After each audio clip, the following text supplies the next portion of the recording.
Well, we skipped around, and the story of Joseph is one of the longest stories in the Bible, and I know you're itching to go home and piece it all together and read it straight on from 36 on to 50, and it's a great one. If you ever want to start reading the Bible, the Joseph story is a good one to start with, because it's long, it's self-contained, it's a decent story, and it's filled with just crazy stuff. First and foremost, the lesson at the beginning is, don't tell people your dreams if your dreams are telling the people you're better than them.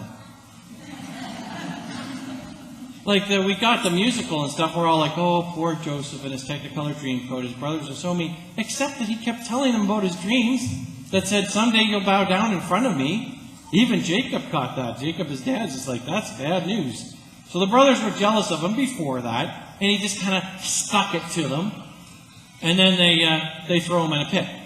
And he gets sold off to the Midianites, and hauled off to Egypt and sold as a slave, where his dreams come in handy. Because he starts becoming known as this prison dream teller, dream interpreter. And the Pharaoh's having troubled dreams, and Joseph says, I know what they're about. They're about the famine to come, save up, you'll save all your people, you'll be your hero. And the Pharaoh rises him up, ranks as second in command. And then his brothers arrive, because there's a famine, of course, back in Canaan. How many of you we should have just sung all the Joseph pieces that you could remember today? How many? Those Canaan days, my friend. Well, back in Canaan, they're starving. So the brothers all come down. Jacob, whose name is now Israel, sends them on down. And they don't know that Joseph is Joseph because he's grown up. He's not the little punter he used to be, kind of, And so he messes with them a bit. He makes it look like they steal stuff from the Egyptian Pharaoh's house and all this kind of stuff. He gets them back in, and they're all apologetic. And then that great scene. He sends the whole court. He clears the court. And he says, it's me, it's Joseph, your brother. And he weeps so loud that the Egyptians, meaning those outside of the court, can hear him. And the Pharaoh's household could hear him. He wept so loud. There's weeping all over the place. People weep in private. People weep in public. They weep on each other's necks. You'll remember that from June when we read it again. He wept on their necks. And they wept on his neck. That's passionate weeping. There's crying everywhere. So loud that they could hear it outside of the palace. And then the brothers, still not believing that this is going to go down well, kind of think, I know what we'll do.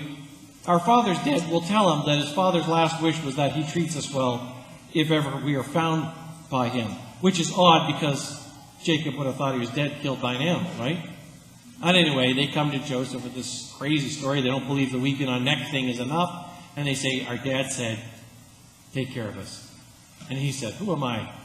God, I'm not going to judge over you. Of course I'm going to take care of you. I'm going to provide for you. And there's more weeping. There's more weeping in this piece of scripture than any other piece of scripture I know of. Weeping, weeping, weeping. Remember, what's that? There was a song, an album, Free to Be Me and You, I think it was called, from the 60s, right? It's okay to cry. Crying lets the sad out of you. Anybody remember that? Well, Joseph got that message. Nobody remembers. Great. There's lots of weeping. So that's the Joseph story in a nutshell. And we skipped around a bit and we missed the part about the famine and them going down there. But he weeps. He loves his brothers. They're back in with him. They become a family. And as we know, we'll start to realize next week with the Passover, they grew into a mighty nation that threatened Pharaoh. So they put them into slavery, right? They grew up, Joseph's people grew up into a mighty nation. So they ended up under the whip of Pharaoh. But anyway, that's next week. I didn't know what to say about Joseph. It's such a huge story, and there's so many places we can go. It's not a Technicolor Dreamcoat. It's a coat or a sweater with long sleeves. How did we ever get to the musical? I don't know. But he had long sleeves. They were jealous. We could talk about jealousy. We could talk about Reuben, who decided, I don't think we should kill him. We should put him in a pit. So Reuben had some good intentions, but still went with the crowd. Isn't that us? We have good intentions, Christian church. We go with the wrong crowd still. We go with bad ideas of power and empire. We can preach about that. We can preach about forgiveness. So much stuff. And then I saw this quote.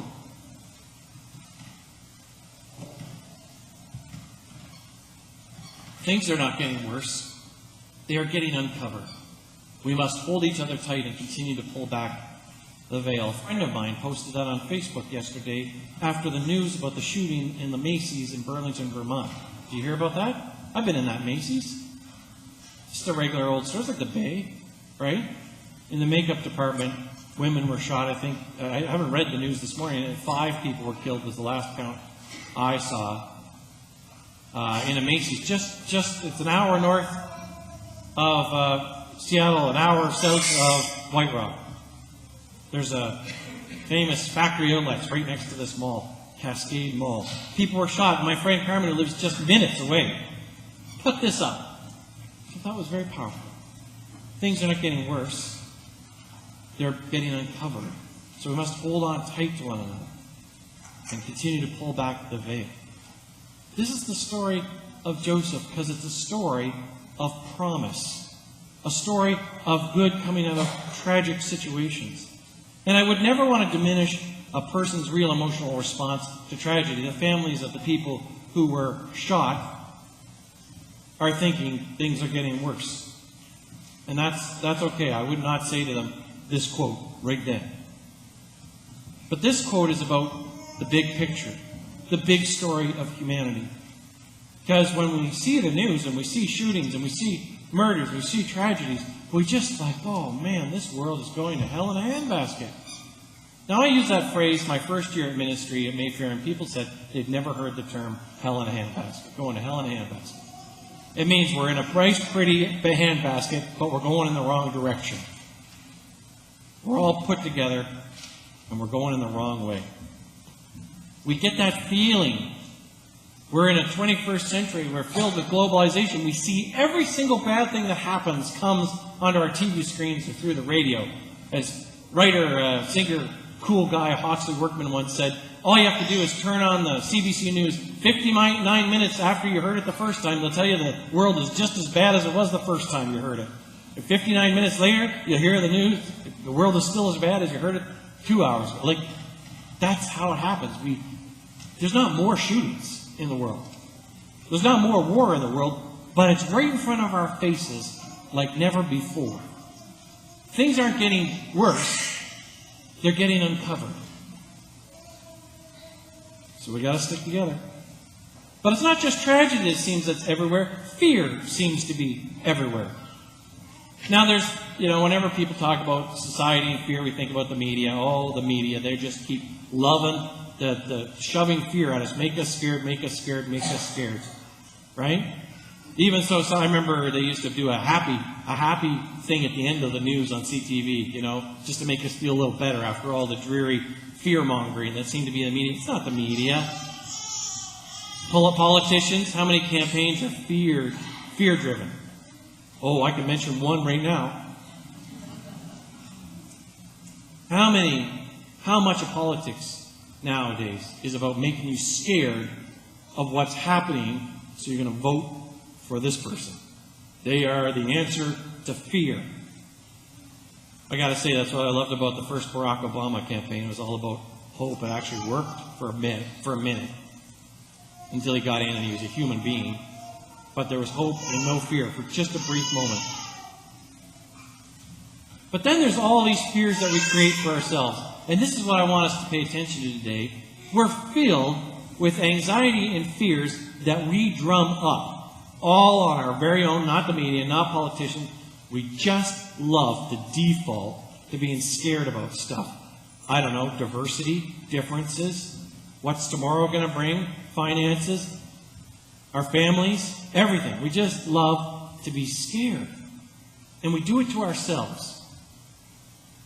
We need to remember things aren't getting worse. They're getting uncovered. So we've got to hold on tight to each other.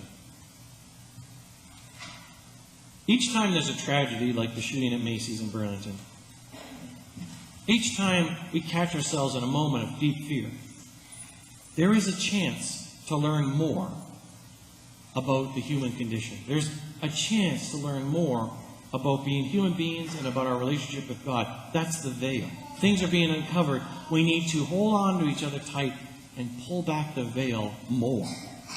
Not most of us like, well, let's just put that veil back on. Anybody got a thick blanket to throw on top of that? Because I'm terrified of how the world is going, right? No. We need to gather I love this middle step. Hold on to each other tight and pull back the veil more. I don't want to pull back the veil. Do you want to pull back the veil?